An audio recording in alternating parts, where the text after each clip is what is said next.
تو فرمایا کہ جنت کی چابی بھی تمہارے ہاتھ میں ہے اور تمہیں وہ چابی لے جانا ہوگا۔ شاید اس سے پہلے بھی میں نے ایک چھوٹا سا لطیفہ آپ کو سنایا ہے کہ ایک بزرگ نے ایک چھوٹا سا لطیفہ بتایا کہ 3 دوست تھے، وہ تینوں دوست ایک دفعہ سفر کر کے ایک ملک میں پہنچے اپنے کسی کاروباری بزنس کی ضرورت سے،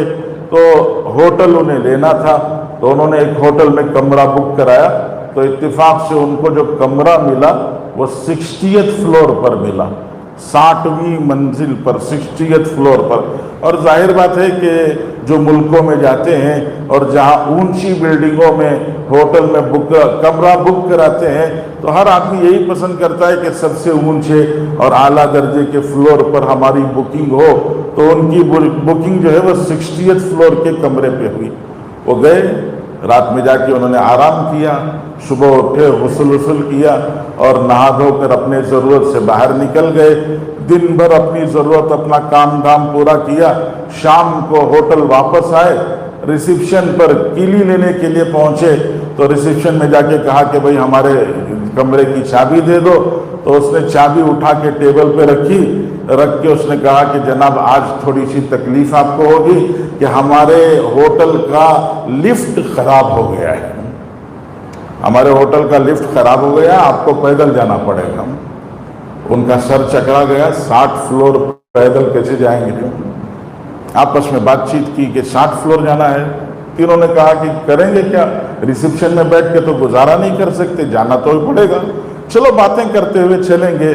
تو تینوں نے فیصلہ کیا چلو باتیں کرتے کرتے چلیں گے، تو تینوں نے سیڑھیاں چڑھنا شروع کیا۔ پہلے ایک آدمی نے کچھ لطیفے سنائے، ہنستے ہنساتے 20 فلور چڑھ گئے۔ پھر دوسرے نے کچھ قصے سنائے، سنجیدہ قصے، پیار محبت کے قصے، جی آنکھ لگنے کے قصے، شوخیوں کے قصے سنائے۔ وہ قصے سنتے سناتے اور 20 فلور چڑھ گئے۔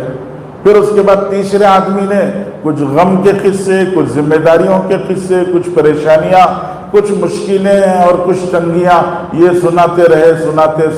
سناتے بہرحال ان کے 60 فلور پورے ہو گئے۔ دروازے پر، کمرے کے دروازے پر پہنچے، اور کمرے کے دروازے پر پہنچ کر تھکے ہارے انہوں نے کہا کہ چلو بھائی چابی نکالو۔ اب تینوں نے تلاش کیا تو کسی کی جیب میں چابی نہیں ہے، حیران ہو گئے، کہا کہ چابی؟ تو تینوں کو یاد آیا کہ اس نے چابی تو ٹیبل پہ رکھی تھی، پریشانی جب سنائی تو ہم چابی لینا بھول گئے اور بغیر چابی کی چڑھ کے 60 فلور پر آ گئے ہیں۔ تو بزرگوں نے فرمایا ایک دفعہ چابی بھول کے 60 فلور اوپر چڑھ جائے تو پھر نیچے چابی لینے کے لیے اترنا وہ سوچا بھی نہیں جا سکتا۔ چلو وہ تو کبھی ہو سکتا ہے کہ ایک آدمی سوچ لے کہ چلو بہرحال نیچے آئیں گے، اوپر چڑھ جائیں گے، لیکن اگر کوئی دنیا میں جنت کی چابی بھول کر چلے جائے تو لا کر دینے والے کو قبر میں آنا پڑے گا، اور ظاہر بات ہے کہ بھیجنے تو تیار ہیں، آنے کوئی تیار نہیں ہے۔ جی جانے کے لیے جب آدمی تیار ہو جاتا ہے تو سب بھیجنے تیار ہو جاتے ہیں۔ والد صاحب کا انتقال ہو گیا، اگلا سوال ہوتا ہے رخصتی کب ہے، جنازہ کب اٹھا رہے ہیں؟ تو بیٹا بے جھجک کہتا ہے جی ابھی 10-11 بجے انتقال ہوا ہے، ہم سب نے مشورہ کیا ہے ظہر میں اٹھا دیں گے، ابا کہتے تھے کہ مجھے زیادہ دیر تک نہ رکھنا، جلدی اٹھا دینا۔ تو رخصت کرنے کے لیے تو سب تیار ہیں، اگر ہم جنت کی چابی دنیا میں بھول کے چلے جائیں تو دینے کے لیے قبر میں آنا پڑے گا، کوئی قبر میں آنے تیار نہیں ہے۔ اس لیے بزرگوں اپنی چابی اپنے پاس حفاظت کے ساتھ میں خود رکھ کے لے جانا پڑے گا، اور وہ ہے میری جان میرا مال میرا اپنا نہیں ہے، میری جان میرا مال میرے اللہ کا دیا ہوا ہے، اور مجھے میری مرضی من موجی نہیں کرنی ہے، من مانی نہیں کرنی ہے، مجھے رب چاہی زندگی گزارنا ہے۔ اللہ مجھے اور آپ کو توفیق عطا فرمائے۔